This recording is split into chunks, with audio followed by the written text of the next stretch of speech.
hatuwezi kabisa tukazungumzia masuala ya vijana kama hatuzungumzii mambo ya ujuzi. Na sehemu kubwa ya ujuzi inatolewa na vyuo vyetu vya VETA hapa nchini. Na ni ajenda rais wetu, kwa sababu mwenyewe ndio alisema, ndio aliagiza vyuo vijengwe katika kila wilaya. Na kwa hiyo tunapofurahi tukiona kwamba kamati pamoja na majukumu mengi ambayo mnayo, lakini swala la ujuzi limekuwa mkilifuatilia, na hata ile la VETA, Mheshimiwa Mwenyekiti na kamati na waheshimiwa wabunge mlisaidia sana kupush. Kwa hiyo wito wangu ni kwamba, na baadaye naomba turuhusu Dasi aongee atupe uzoefu wa hapa ambao nadhani vizuri ajenda hii ya vijana, ajenda ya ajira iwe ni ajenda ya halmashauri zote hapa nchini. Nadhani kuna swala moja ambalo atalieleza Dasi hapa, iwe ni ajenda kila mahali, kama ambavyo ni ajenda ya hazina. Wakati wanapotoa hela, kama wanaangalia future ya nchi, swala la VETA halitacheleweshewa hela. Na tume ya mipango, wakati wanapoweka mipango, swala la ujuzi ambao liko kwenye dira haliwezi kuwekwa pembeni. Kamati yetu inaonyesha mfano, swala hili la ujuzi na ajira haliwezi kuwekwa pembeni. Na Mheshimiwa Mwenyekiti, siku zote ni muhimu kuangalia population yetu. Kabla sijatoa majibu hapa, vichanga ni wengi sana, alafu wanafuatia watoto, alafu hao wakati, alafu watu wazima. Maana yake ni kwamba tuna watu wengi sana watakuwa wanahitaji ajira. Kila siku tutakuwa tunazalisha watu wanaingia katika uchumi, wanahitaji ujuzi wa ajira. Na ukiangalia ujenzi wa shule kila mara zinajengwa, alafu baada ya mwaka miwili haitoshi, kwa sababu watoto wako wengi. Sasa kuwa na watu wengi ni baraka, lakini itakuwa ni baraka tu endapo tutawekeza. Kwa Mheshimiwa Mwenyekiti, nakushukuru tena sana, na waheshimiwa wabunge nashukuru sana kwa kujitoa sadaka.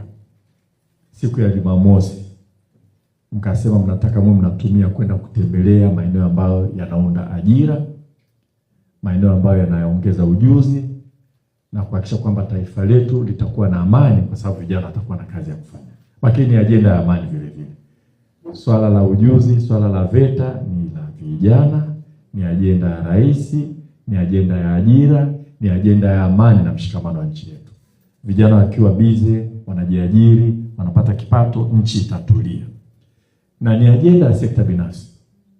Nalisema hili kwa sababu nitataja mabenki mawili, Mheshimiwa Mwenyekiti, na wengine wamekuja kuonyesha willingness ya kushirikiana na sisi.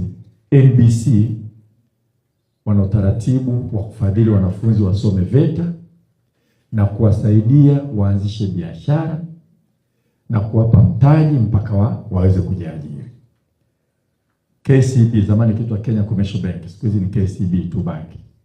Na yenyewe imekuwa na utaratibu huo, inatoa fedha, inafadhili wanafunzi wanasoma VETA, wakimaliza hawaachi, wanaendelea nao mpaka wanahakikisha kwamba wamewasaidia kuanzisha biashara. Kwa hiyo ni ajenda ya sekta binafsi. Ni ajenda ya sekta binafsi kwa sababu na yenyewe inahitaji vijana wenye ujuzi.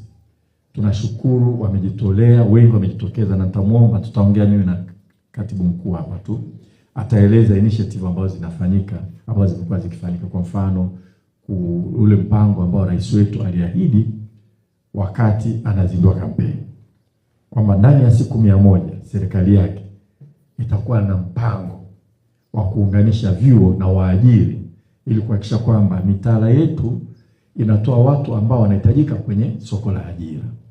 Mpango huo ulizinduliwa na makamu wa rais, Mheshimiwa Balozi Dr. Nchimbi, lakini kuzindua mpango jambo moja, kwa sababu kuwa na madocument kwenye makabrasha jambo moja. Sisi tunautekeleza sasa hivi.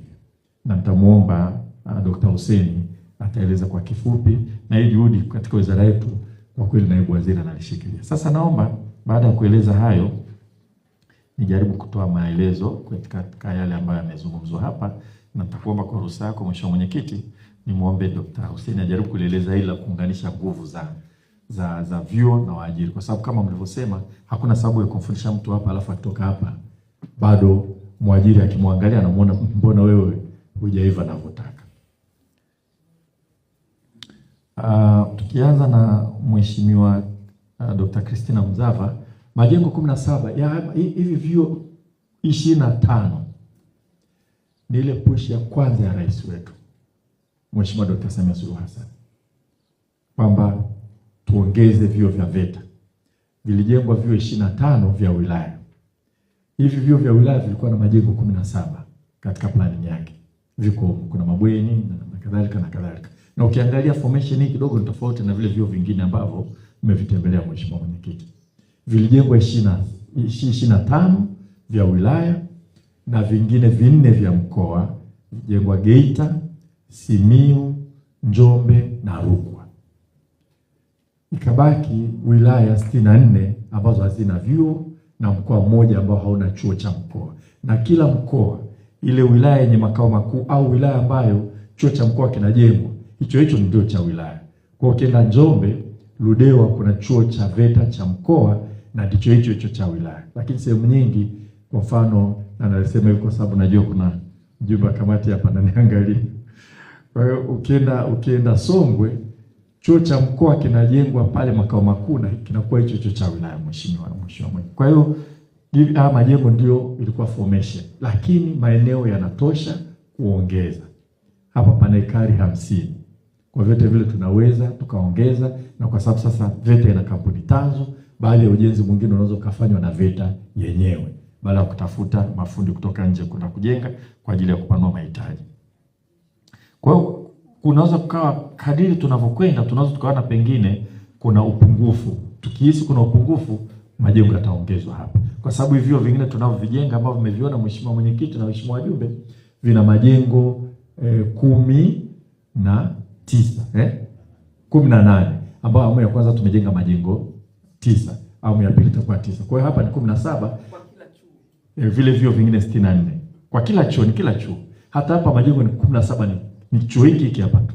Au 17 ni humu. Tukitoka tunaweza tukahesabu hapa kwa hakika. Kwa hivyo vyote 25 kila kimoja kina majengo hayo. Fani bado kazi ya kuendelea kuongeza fani inaendelea na sio mwisho. Na kwa mfano, na hili limeulizwa tena, ufundi wa magari, karakana iko pale lakini maandalizi hajakamilika. Sasa lazima tulete magari hapa, tuhakikishe kwamba tuna wakufunzi wa kufundisha, lakini atafundishwa hapa.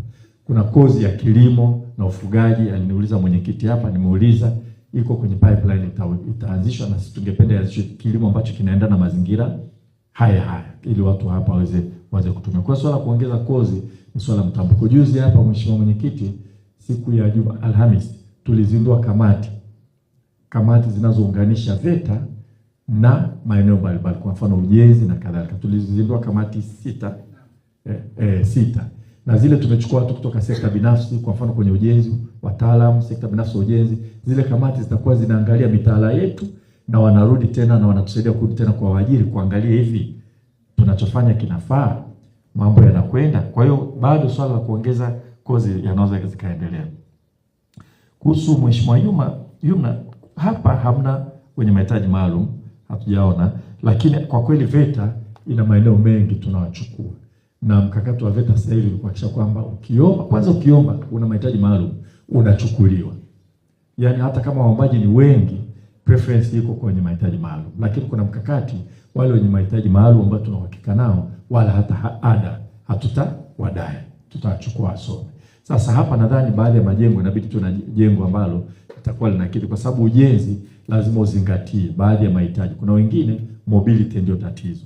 Kwa hiyo lazima namna ya kumove, kuingia na kutoka iwe ni rahisi na kadhalika na kadhalika. Lakini kwa ujumla wake mamlaka ya VETA inalizingatia hiyo, lakini tutazidi kulizingatia Mheshimiwa Yumna. Na nafurahi kwamba tumemkuta mkufunzi mmoja naye anatoka Zanzibar, kumbe anakufahamu na anafahamu na mnafahamiana na ndugu zake. Mheshimiwa Onesmo, ufundi wa magari kama alivyosema, maandalizi yanafanyika. Nimejaribu kuuliza wale wataalamu wa mashine wameenda wapi. Nadhani utakuwa utaelezea wale mitambo, lakini tumekuelewa Mheshimiwa Mwalimu Onesmo kwamba pengine wakati wa kuleta na training hiyo imeshafanyika hapo, baada ya kuifunga na kuiacha hapo, tunachukulia kwa uzito hicho ulichokisema na tutajaribu kuzingatia. Na Mheshimiwa Mari, vyuo viwe na mabweni. Vyuo vyote vya VETA lazima viwe na mabweni.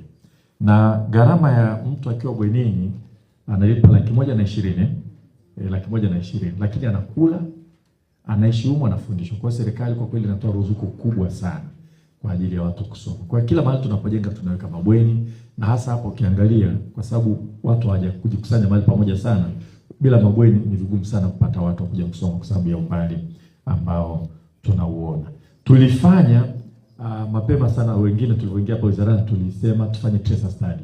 Kile ambacho Mheshimiwa Mari umesema, yani manake kwenda na hiyo imesimamiwa sio na VETA, kusimamiwa na NACTVET ambalo ni baraza linalo regulate vyo vyote kama hivi vya binafsi na vya serikali. Hapa zamani VETA ilikuwa inachukuliwa kama ni regulator na mmiliki. Sasa tumetenganisha, kuna regulator hapa ni NACTVET na mmiliki wa vyo vya serikali vya level hii ni VETA. Tulifanya tracer study ambayo tunafanya kazi kwenda kwanza kuangalia wanafunzi wote waliohitimu, na kila mwanafunzi namba zao za simu zipo siku hizi. Siku hizi tracer study ni rahisi, kupigia simu uko wapi, unafanya nini, inahusianaje na ulichosoma, changamoto ulizopata ni nini, unafikiri tukifanya nini utaendelea vizuri zaidi. Na vile vile kwenda kwa wenye shughuli, mwenye hoteli, tunaomba tujue hapo umeajiri watu wangapi, leo ajiri wanatoka VETA. Uliwahi kuajiri mtu kutoka VETA? Unadhani uwezo wake mzuri uko kwenye nini? Mapungufu yake yako kwenye nini? Kweli tracer study inatumika sasa hivi kuendelea kuboresha mtaala, lakini tutajitahidi kuifanya kila baada ya muda fulani, pamoja na zile kamati, na ni rahisi sana. Mtu akimaliza VETA ukimuuliza kwambia nimegundua ulichonifundisha kila maana yote, unagundua lazima urudi uangalie tatizo liko wapi. Na muhimu zaidi, kwa mfano kwenye mahoteli, jamani, katika watu wote walioajiri kuna mtu ametoka VETA? Ukiona wanaotoka VETA ni kama huwakuti kabisa, lazima turudi tujiulize. Lakini ile kufungamanisha waajiri na vyuo kutatusaidia sana katika kutatua swala hili. Na vyeti vinavyotoka hapa ni vyeti VETA iwe na kampuni tazo. Mheshimiwa Mari tayari kampuni ipo, kazi ni kuiendeleza, na tutaomba tu kila mara tutakapokuwa tunafanya kazi pamoja tuwape taarifa tumefikia wapi katika kuendeleza kampuni hiyo, na ichukue kazi wakati mwingine, lakini ianzie na ujenzi. Na tumewapa changamoto, kuna sehemu moja tumewapa kazi ya kujenga VETA nzima, VETA yenyewe ijenge, sio tutafute fundi tena, sio bwana Abdalla Mvomero pale, kwamba waende waanze watuonyeshe kwamba wanafundisha hawa watu, tukaangalia wanachojenga. Sisi kazi yetu kwenda kukagua, hivi kama hamwezi kujenga mnaweza kufundisha kweli? Kwa hilo tumewapa changamoto, watalifanya, na wamesema wameshatenga bajeti ya ndani ya kufanya vile. Huko baadaye ujenzi wa ndani ya VETA ufanywe na VETA yenyewe. Siwezi kufundisha fundi afu natafuta fundi kutoka nje. Vile vile inabidi uweze kufanya hivyo. Slogan ya kitaifa, Mheshimiwa Shingo, labda tunatakiwa tuitangaze zaidi. Kuhusu wakufunzi, kuna vyuo vya kufundisha wakufunzi wa kwenda kufundisha kwenye vyuo vya VETA. Ni vyuo vya walimu wa VETA, viko vile Morogoro. Na Moshi imeanza. Kwa hiyo tunachofanya hata hapa katika wale watu walikuwa wanaongea, kuna wengine atakwambia nilisoma nikafika level fulani nikaenda sasa kuandaliwa kuwa mkufunzi. Wengine wamepitia VETA huko wamepanda, alafu wanaenda kule wanakamilika kuwa. Kwa hivyo tutaendelea kuimarisha hasa tunapokuwa na taaluma nyingi zaidi. Kwa hiyo wengine mmoja ambaye tumeongea naye hapa alisoma akamaliza paka akaenda chuo kikuu cha Dar es Salaam kufanya diploma. Yule dada yule alikuwa anatuzungumzia masuala ya tehama. Alianzia VETA akapanda akaenda kufanya diploma ya tehama chuo kikuu cha Dar es Salaam.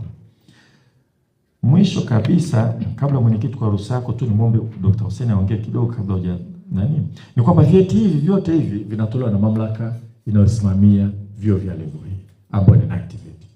Kwa hiyo wakishamaliza kusoma hapa lazima ingie kwenye utaratibu na NACTVET vitambue vile vyuo, kwa sababu wenyewe kazi yao ni kuhakikisha kwamba tunakuwa na standardization na tunakuwa na uhakika wa kuhakikisha vyeti ni vizuri. Na nimechukua muda mrefu kidogo mwenyekiti kwa ruhusa yako, lakini naomba Dr. Hussein naye aseme kidogo kabla sija kwa ruhusa yako mheshimiwa.